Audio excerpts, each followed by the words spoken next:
Assalamualaikum warahmatullahi wabarakatuh. Anak-anak yang soleh dan soleha, apa kabar semuanya? Jumpa lagi dengan saya Bapak Andi Darmadi, Guru Bahasa Indonesia SMA Islam Andi Jam Medan. Nah anak-anak, kita kali ini akan belajar Bahasa Indonesia yang tentu saja sangat mudah. Kenapa? Karena Bahasa Indonesia itu adalah bahasa negeri. Assalamualaikum warahmatullahi wabarakatuh.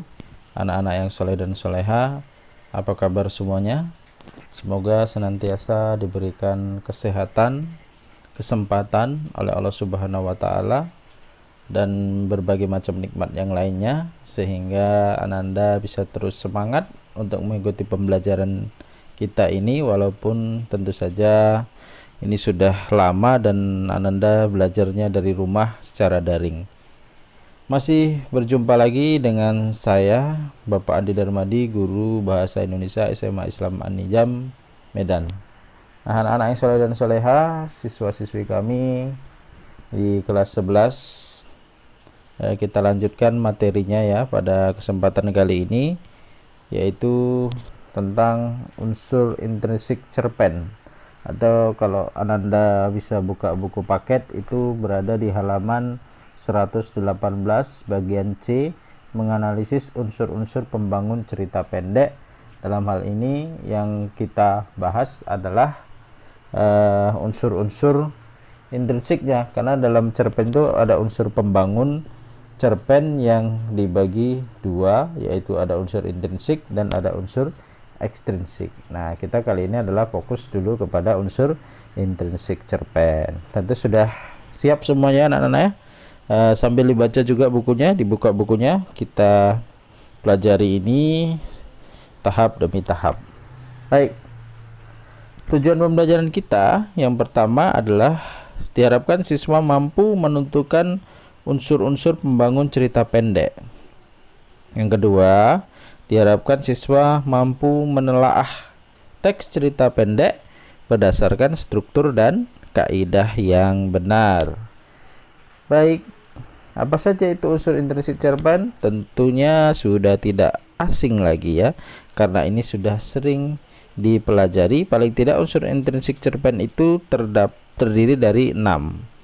Ada yang nanti 7 apabila penokohannya ini ya, penokohannya ini dia bagi 2. Ada yang namanya tokoh, ada yang namanya perwatakan. Iya, betul sekali. Nah, unsur intrinsik cerpen ada 6. Yang pertama tema, yang kedua alur, yang ketiga latar, yang keempat penokohan, yang kelima sudut pandang, dan yang keenam adalah amanat. Coba kita ulang satu persatu, kita bedah satu persatu. Nah, ibaratnya mengulang kembali pengetahuan Ananda yang sudah pernah dipelajari. Tentunya kita coba mengingat kembali. Nah, tema, apa itu tema? Tema adalah ide yang mendasari terciptanya dari suatu cerpen atau gagasan umum yang menopang sebuah karya sastra dan yang terkandung di dalam teks sebagai struktur sistematis dan yang menyangkut persamaan-persamaan ataupun perbedaan-perbedaan. Artinya adalah inti dari cerita ataupun ide ataupun gagasan yang ada, gagasan besarnya yang membuat cerpen itu ada ya, gitu ya. Jadi yang mendasari terciptanya sebuah cerita pendek itu yang disebut dengan tema. Baik anak-anak, yang kedua alur. Alur secara sederhana dipahami selama ini adalah sebagai jalan cerita ya, ataupun rangkaian peristiwa yang membentuk sebuah cerita. Sebuah rangkaian peristiwa tersebut dapat terjalin berdasarkan atas urutan waktu, bisa juga urutan kejadian, bisa juga urutan tempat, ataupun hubungan sebab akibat. Jadi peristiwa-peristiwa tersebut saling berhubungan secara runtut sehingga terjalin suatu cerita yang utuh. Nah, itulah yang disebut dengan alur atau disebut juga dengan jalan cerita. Baik, jenis-jenis alur, nah itu ada 3, ada alur maju, Ya, berarti dia alur yang menceritakan peristiwa-peristiwa dalam cerita secara kronologis, diawali dari tahap pengantar dan diakhiri sampai penyelesaian. Pada tahap penyelesaian. Baik, yang kedua atau yang B ada alur sorot balik atau regresif. Alur yang menceritakan peristiwa-peristiwa dalam cerita secara terbalik. Cerita dimulai dari tahap penampilan masalah, puncak ketegangan, baru dia penyelesaian. Jadi dia ketika cerpen dimulai dari konflik, ya, awal konflik bisa juga yang dialami oleh tokoh-tokohnya. Kemudian juga ada alur gabungan, perpaduan antara alur maju dan alur sorot balik, ya, atau alur mundur. Jadi disebut dengan alur gabungan. Jadi alurnya bolak-balik dia, ya, dalam cerpen tersebut. Mungkin kita sering membaca cerita yang seperti itu atau menonton film yang itu alurnya maju mundur. Baik, alur itu kalau secara tahapan, ya Ananda, itu ada 5, ya. Tahapan alur itu ada 5. Kalau anak-anak semua pernah belajar dulu, itu alur itu kan, ya, seperti digambarkan seperti gunung, ya nak, ya. Itu dimulai dari pengantar, ya. Nah, biasanya ada tahap pengantar. Kalau kita bicara tahapan, ada pengantar, kemudian ada di sini cerita mulai bergerak, atau kita sebut juga bahasa lainnya itu sebagai penampilan masalah, ya, penampilan masalah, ya. Oke, penampilan masalah. Kemudian yang paling tinggi ini adalah puncaknya, ya, puncak konflik atau puncak ketegangan. Ini terjadi penurunan konflik ataupun penurunan ketegangan. Dan yang terakhir itu adalah penyelesaian. Ini kalau kita bicara tahapan alur ada 5, ya nak, ya. Ini hanya mengingatkan kembali pelajaran yang sudah pernah Ananda tentunya pelajari. Baik, berikutnya yang ketiga, unsur yang ketiga adalah latar. Nah, latar merupakan sebuah keterangan baik mengenai waktu, ruang maupun suasana terjadinya peristiwa ataupun cerita. Nah, kalau dulu kita sudah pelajari dan Anda boleh ingat bahwa latar itu, ya, dibagi 3, ya nak, ya. Ada latar waktu, maaf, ya nak, ya. Ya, ada latar waktu, kemudian ada latar tempat, ya, ada latar suasana. Masih ingat, ya nak, ya? Ya, latar waktu adalah keterangan tentang kapan peristiwa, ya, dalam cerpen tersebut terjadi. Misalnya keterangan waktu ini bisa juga waktu yang bersifatnya pendek temponya, bisa juga panjang periodenya, gitu, ya. Jadi ada 2 juga dia. Misalnya waktunya terjadi pada pagi hari. Cerita itu, setting cerita itu di pagi hari saat hujan, seperti gambar kita ini, hujan deras saat akan pergi kerja, kehujanan, gitu, ya. Di pagi hari masih sunyi misalnya jalanannya. Bisa juga siang hari, malam hari, waktu pulang kerja, dan seterusnya. Dan juga dia latar ini bisa juga latar yang temponya panjang, seperti latar-latar sejarah, ya, masa lalu, kadang mengacu pada bulan, tahun, musim, dan sebagainya. Kemudian ada latar tempat.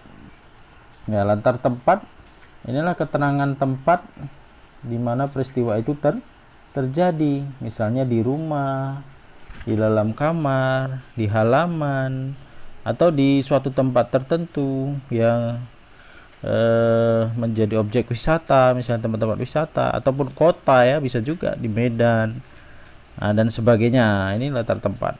Kemudian yang ketiga adalah latar suasana, yaitu menggambarkan suasana peristiwa yang terjadi dalam cerpen itu. Misalnya suasana gembira, sedih, romantis, dan sebagainya. Oke, inilah anak-anak. Baik, itu tadi kita latar. Kita lanjutkan yang berikutnya, itu ada penokohan. Nah, ini yang saya sampaikan tadi. Dalam penokohan ini ada dia unsur intrinsik pada cerpen itu dibagi dua, ada tokoh, ada perwatakan. Nah, pada unsur intrinsik membangun cerpen yang kita pelajari, ini kita satukan.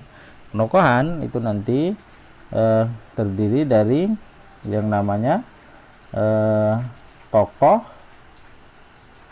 dan juga watak ya, ataupun perwatakan. Nah, jadi gitu ya. Tengok anak kecil aja sudah bisa berekspresi dia ya anak. Dia berekspresi ya, anak kecil itu ya, memerankan berbagai macam karakter dan tokoh. Iya, ada yang marah, sedih ya, dan sebagainya, senang ya. Nah, itu ya. Jadi itu hanya gambar hanya untuk membantu saja ya, Naya, untuk memperjelas apa itu yang dimaksud dengan tokoh. Baik, metode yang digunakan pengarang cerpen untuk menampilkan sifat tokoh biasanya bisa juga menggunakan metode analitik dan metode dramatik. Ya, biasanya dua ini saja yang dipakai. Nah, kalau analitik itu pengarang langsung memaparkan sifat tokohnya dalam cerita, menyebutkan sifat-sifatnya, karakternya. Misalnya tokoh A itu adalah sombong, tokoh B pemarah, tokoh C jujur, dan seterusnya. Kalau dramatik ya sudah kelihatan dramatis. Jadi pengarang ini secara tidak langsung menampilkan sifat tokoh ya dalam cerita itu. Bagaimana caranya menampilkan sifat tokoh, mendramatisir ini ya, sementara dia tidak dalam cerita itu si pengarang tidak mengatakan langsung ini adalah tokoh yang antagonis, ini yang protagonis. Nah, antagonis itu yang jahat ya, Nak ya. Kalau protagonis itu yang baik. Jadi bagaimana pengarang untuk menampilkan sifat tokoh tadi, yaitu bisa juga dengan yang dialog ya, melalui dialog antar tokoh ataupun perkataan tokoh, bisa juga melalui perbuatan tokoh-tokohnya, bisa juga melalui pikiran masing-masing tokoh untuk menggambarkan yang namanya